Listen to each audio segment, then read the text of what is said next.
जय हिंद। तो मेरे प्यारे साथी भाइयों, तो चलिए द यूनिवर्स विजन में आज आपका फिर से हार्दिक स्वागत है।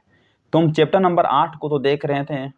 चैप्टर नंबर 8 को देख रहे थे जो क्लास 10th के लिए गोधली भाग था, उसको हम देख रहे थे। तो हम कहानी को देख रहे थे जिसमें जो पार्ट नंबर क्या है, तो जीत जीत में निरखत हूँ। इसके राइटर कौन है? तो पंडित बिरजू महाराज जी हैं। तो इसमें तो हम इंट्रोडक्शन को देख लिए थे, इसमें हम कहानी को देख रहे थे। तो आज की इस क्लास क्या है, तो आज जो है ना पार्ट नंबर 2 क्लास को हम देखते हैं। देखिए यहाँ लिखा जा रहा है, ये क्या देख रहे हैं? जो आज की इस क्लास में हम पार्ट नंबर 2 क्लास को देख रहे हैं। पार्ट नंबर 1 क्लास को तुम देख लिए थे। तो इससे पहले यदि आप चैनल पर न्यू हैं तो प्लीज चैनल को सब्सक्राइब करके रखिए। इतना हम लोग देख लिए थे, देखिए इसे हम लोग पढ़ लिए थे। तो बोले कि हाँ सर, लास्ट में हम लोग कहाँ तक पढ़े थे देख लिए। लास्ट में पढ़े थे कि 9.5 साल के जब थे तो इनके बाबूजी का निधन हो गया था। यहाँ से आपको बोले थे कि वो प्रश्न पूछेगा, और दूसरा प्रश्न आपको कहाँ से पूछेगा कि जो उनके बाबूजी के साथ जो आखिरी जो प्रोग्राम कहाँ हुआ था, तो बोलना है कि मैनपुरी में हुआ था। ये दो प्रश्न आपसे पूछेगा। यहाँ तक से हम करवा के छोड़ दिए थे, अब यहाँ से हमको करवाना था। ठीक,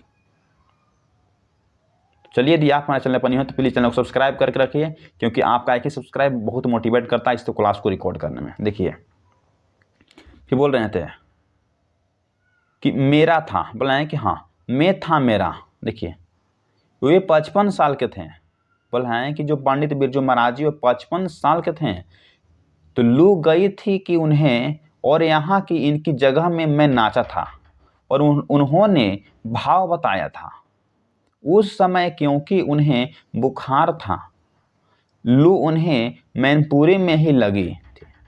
बोल रहे हैं कि वे 54 साल के थे और उन्हें लू लग गई थी। किनके? तो पंडित महाराज जो है ना, उनके बाबूजी के बोला जा रहा है। अगर आपसे भी पूछ देगा जो पंडित बिरजू महाराज जी की जो पिताजी है वो कितने वर्ष के थे, तो बोलना है कि 54 वर्ष के थे। पूछा गया है कि पंडित बिरजू महाराज जी कितने साल में उनका निधन हो गया था, तो बोलना है कि 54 वर्ष के उनको आयु में निधन हो गया था। उन्हें जो ना लू लग गई थी गर्म के कारण, और यहाँ की जगह में बोले कि और यहाँ इनकी जो जगह में नाचा था, बोल रहे हैं। और उन्होंने भाव बताया कि उस समय क्योंकि उन्हें बुखार लगा था, उन्हें लू जो है ना, लू गर्म के कारण जो लू लगता है, तो हाँ मैनपुरी में ही लगी थी। अब यहाँ से देखिए, वहाँ से हम लोग लौटकर आए तो 16 से 20 दिन तक रहे। बोल रहे हैं कि उनको लू जो है ना वह मैनपुरी में लग गया था। जब वहाँ से हम लोग लौट कर घर आए ना तो 16 से 20 दिन तक रहे। वे कमजोरी आती गई, उनके अंदर क्या आती गई, तो कमजोरी आती गई। बाबूजी की यह आदत थी और मेरी भी आदत थी कि अपना दुख और कष्ट ज़्यादा किसी से कहता नहीं हूँ। बोल रहे हैं पंडित बिरजू महाराज जी कि मेरा और मेरे बाबूजी के अंदर एक ही आदत है कि जो अपना दुख और जो कष्ट जो है ना, वो किसी से ज़्यादा शेयर नहीं करते हैं, किसी को ज़्यादा बताते नहीं। तो बहुत बढ़िया काम करते हैं। चलिए, वे छिपाते रहते थे, उन्हें भी शुगर था। बोल रहे हैं कि वह जो छिपाते रहते थे उन्हें भी शुगर था। तो इके पर बोले, तो इके पर चौक वैग्रह चले गए। बोले गए तो इक्के पर चौक वैग्रह चले गए और सबसे मिल आए। बोले सबसे वह क्या आए, तो सबसे वह मिल आए। जितने में भी, बोले कि जितने भी अमीनाबाद में थे, माने जितने भी बाजार में थे, बाजार आदि में मिलने वाले और सब ही प्यार करते थे उन्हें। उनके साथ आखिरी प्रोग्राम था। अगर आपसे बोल देगा कि जो उनके जो बाबूजी थे पंडित बिरजू महाराज जी के, तो उनके जो आखिरी प्रोग्राम कहाँ था, तो मैनपुरी में हुआ था। अब यहाँ से हम लोग देखना अब स्टार्ट करते हैं। देखिए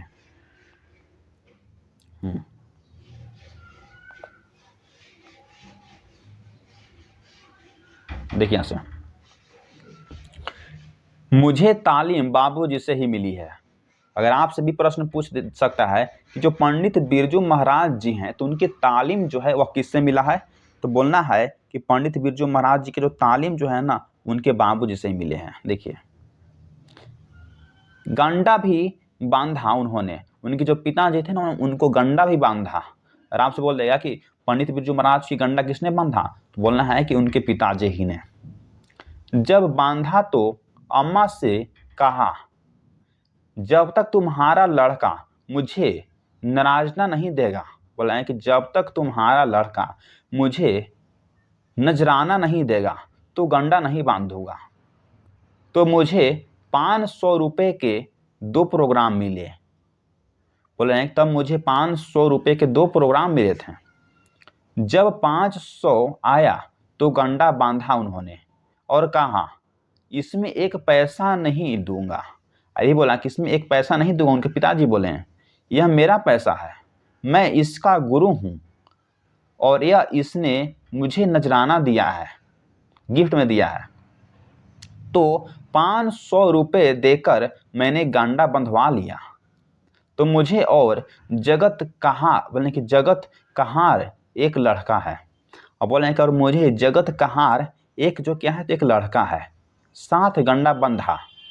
हाँ, उसको साथ क्या है तो 7 गंडा बांधा। तो शारदिक में आज प्रिय श्याम भाई एक अजूब देखिए, मैं सखी में अति सोच चंकित भाई, आंखी भरी भरी कान्हा राधिके एकल रूप भाई, ले कान्हा की बांसुरी अपने करू लई, बार बार मैं इधर लगवाई थी। सब उनके गाना है, बोल रहे हैं। तो इसको अपना भाषा में समझा देते हैं। तो उनके पिताजी ने बोले, उनके बाबूजी ने से उनके क्या तालीम मिली है। तो हाँ, तो उनके बाबूजी ने बोले कि गांडा बांधने की उन्होंने वो बोले।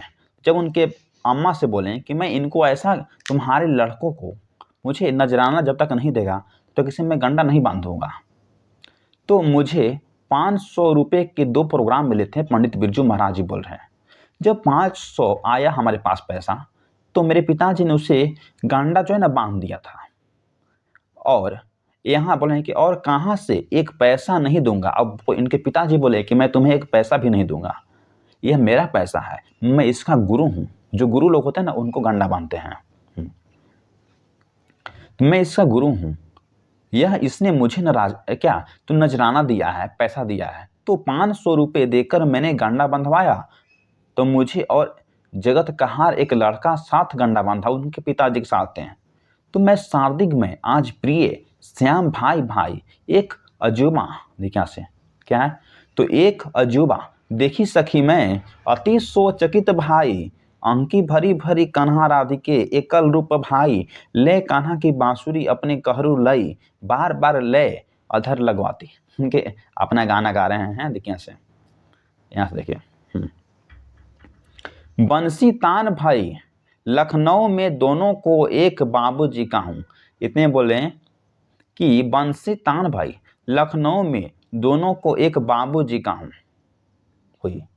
और उस समय में बोले कि और उस समय में भी ठीक समझ में नहीं लोगों को, बहुत खराब दिन बोले कि महाराज जी का शौक, कर्जा घर भर को उनको दो। देखिए बोल रहे हैं कि बंसी तान भाई लखनऊ में दोनों को एक बाबूजी का हूँ। फिर से बोल रहे हैं हुई। और उस समय में बोले कि और उस समय में ठीक समझ नहीं ये लोगों के, बहुत खराब दिन महाराज जी का शौक कर्जा घर भर को था, उनके 2 दिनों हुई। बोले उनके 2 दिनों हुई। यह सब उसी मृत्यु के साथ ही साथ उनसे उसी समय में बोले हैं कि निरखत छवि ब्रज श्याम रंग सो सोचिए। अब मैं देखिए उस समय बिना राधा श्याम भाई, बोले कि और उस समय बिना राधा श्याम भाई, फिर पिताजी की मृत्यु इतना देखिए यहाँ से, फिर पिताजी की मृत्यु इतना छोटा था कि उनका दुख आया, उनके मरते ही कम शुरू हो गए, उनके मरते ही हम जो है ना शुरू हो गए। देखिए बोल रहे हैं उधर शंभू लेकर खाना पीना, गालियां देना, बच्चों की मृत्यु भी लगभग उन्हीं के समय की बात है। बाबूजी पिताजी बहुत दुखी रहते थे। अब बोल रहे हैं कि बाबूजी के जो पिताजी है ना बहुत दुखी रहते हैं। अम्मा को लेकर नेपाल गए। अब बोल रहे हैं कि बाबूजी के जो पिताजी यानी कि जो पंडित बिरजू महाराज हैं उनके बाबूजी बहुत दुखी अक्सर अब रहा करते थे। अब वो अम्मा को लेकर यानी पंडित बिरजू महाराज हैं उनको माँ को लेकर वह नेपाल गए हैं। पिताजी के मुजफ्फरपुर भी गए, अम्मा ले गई। देखिए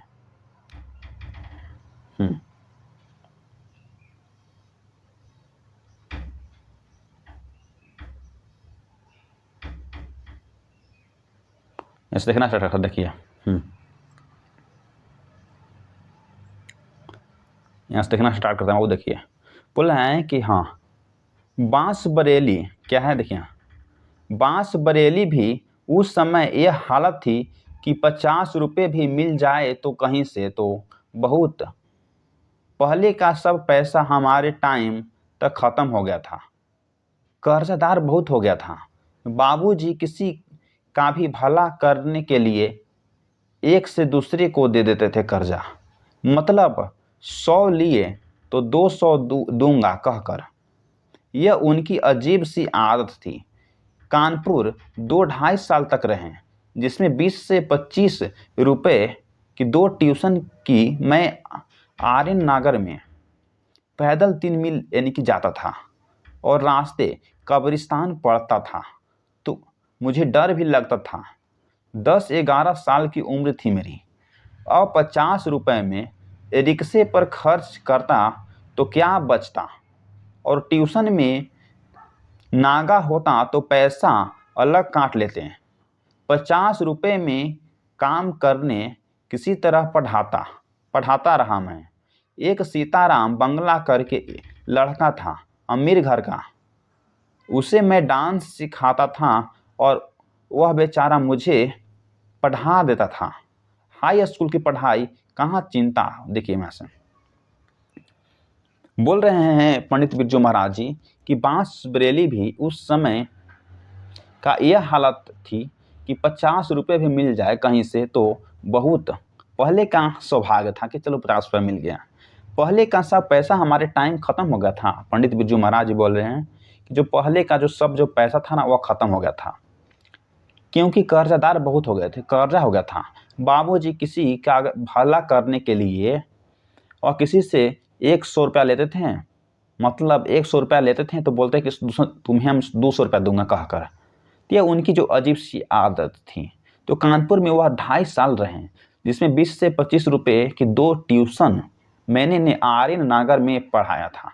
बोलते थे लेखक पंडित बिरजू महाराज जी। पैदल 3 मील जाता था। पंडित बिरजू महाराज जी बोल रहे हैं कि पैदल जो है ना मैं 3 मील तक जाता था और रास्ते में कब्रिस्तान पड़ता था तो मुझे डर भी लगता था।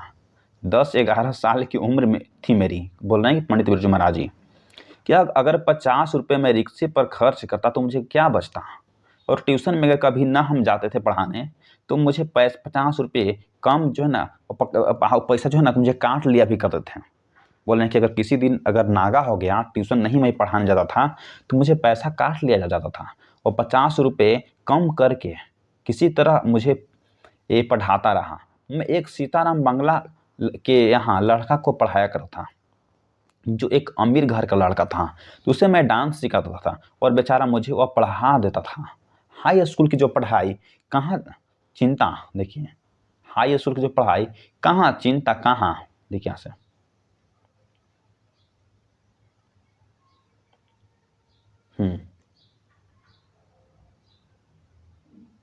देखिए यहाँ से देखते हैं हाई स्कूल की पढ़ाई कहाँ चिंता कहाँ अम्मा कहाँ 50 रुपये की ट्यूशन सब बिखरा हुआ इसलिए फेल हो गया, मतलब पढ़ाई अच्छी तरह नहीं कर पाया। अच्छी तरह पढ़ता तरीकों से तो ईश्वर की कृपा से मेरा दिमाग बहुत तेज था शुरू से। नेपाल भी इसी दौरान गए थे। एक हमारे रिश्तेदार थे वहाँ, बोले कि एक हमारे रिश्तेदार थे वहाँ झुमकल लाल करके, तो अम्मा इसके लिए बोले तो अम्मा इसीलिए ले गई थी कि कुछ इनाम वगैरह मिल जाए। बस यही एक कारण था, वहाँ रहने नहीं गए थे, खास प्राप्ति नहीं हुई जाते में। देखिए बोल रहे हैं कि अम्मा इनको 50 रुपये की ट्यूशन ऐसे कमाते थे। हाँ तो इनको अम्मा कहाँ इनको जो माँ जो थे ना वो कहने लगे कि कहाँ 50 रुपये की ट्यूशन, सब जो बिखरा हुआ है, इसीलिए तो मैं फेल हो गया। मतलब पढ़ाई जो इनके बेचारा पंडित बिरजू महाराज जी को अच्छी तरीकाओं से नहीं कर पाए पैसा के कारण। और अच्छी तरह अगर पढ़ते हैं तो ईश्वर की कृपा से मेरा दिमाग बहुत तेज था शुरू से ही। नेपाल में भी इसी के दौरान हम गए थे। एक हमारे रिश्तेदार थे वहाँ झुमका लाल करके, तो आमा इसीलिए वहाँ ले गई थी कि कुछ इनाम वगैरह मिल जाए, बस यही एक कारण था, वहाँ इसीलिए गए थे। वो वहाँ रहने नहीं गए थे, खास प्राप्ति भी इनको नहीं हुई। देखिए जाते में, अब यहाँ से जो है हम लोग देखते हैं तुरंत क्या है, तो जाते में है, ठीक। चलिए